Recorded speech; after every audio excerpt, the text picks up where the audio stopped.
Welcome to What's Up, Doc. Today we are talking with Dr. Baker about levies. Hey there. Hello. So, what is a levy? Great question.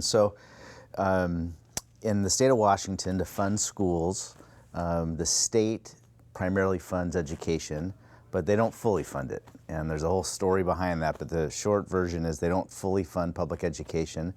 So they ask local communities to raise additional dollars, and districts can run levies and bonds. Bonds are for building and construction. It's a separate dollars, but levies are used to fund the operation of the school district. And so it's a way for schools to get resources to supplement what the state gives and helps run our school district. How are the levies built? How are the funds for them built up?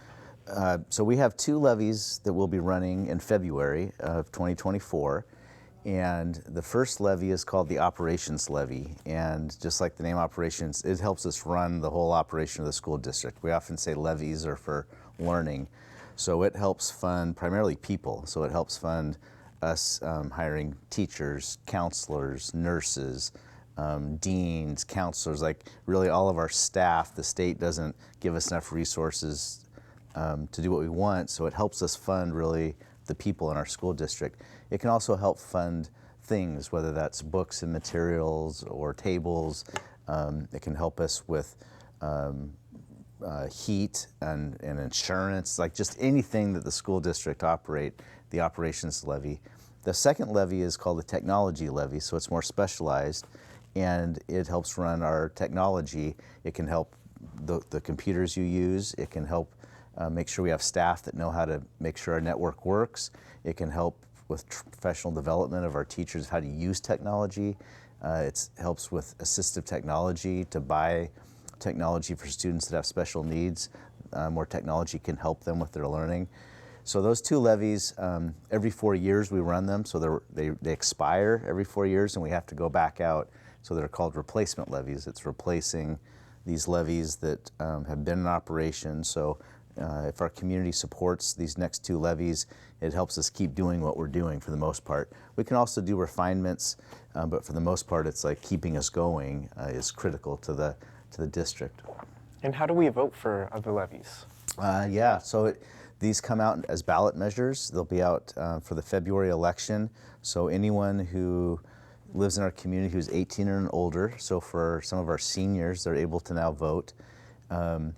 And so if you live within our school district boundaries and you're 18 or over and you're registered to vote, then you'll get a ballot measure in the mail, and it will show these two levies. And interesting, it's every district in the county is running levies. And so really, this isn't just a Bellingham, but it's regional and it's statewide. Pretty much every district, nearly every district in the state is probably running either one or two levies and possibly a bond as well for construction.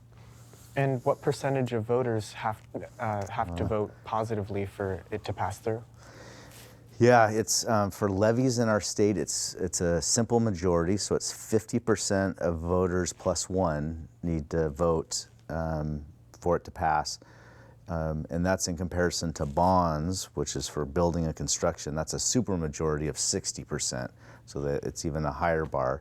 So for our levies, it's a majority of our voters would need to approve or vote yes. Okay. And what do you think would happen if we did not pass the levy?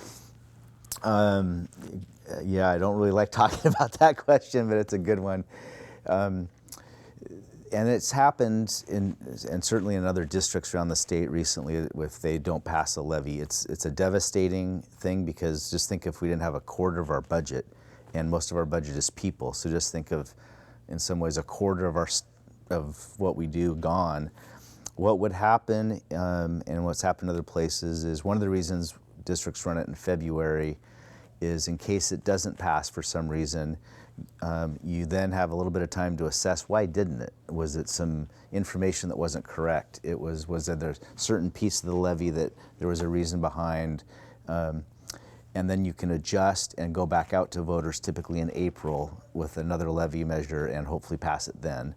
So if we didn't pass it, we would take some time to learn why, make some adjustments hopefully, and take it back out to voters a few months later. So it's in February, and it's important to educate our community of what it is. And for students, I love the what would happen if we didn't have it, and we wouldn't have as we were talking earlier about before we were taping all the classes you're in the aerospace, and it would really hamper our ability to offer such great classes to our students. So it's important people understand what it is. And are you 18 yet? I'm not 18 Not yet. So will you be 18 by February? No. No. The Okay. month after. All right. So for our students, because they don't get a vote unless you're 18, sometimes it's not quite as relevant, but it's so important for our students and for our parents to understand how kind of school finance works and the importance of levies to keep us going. So thanks for spending a little bit of time with me today. Of course. Thank you for having me. You're welcome.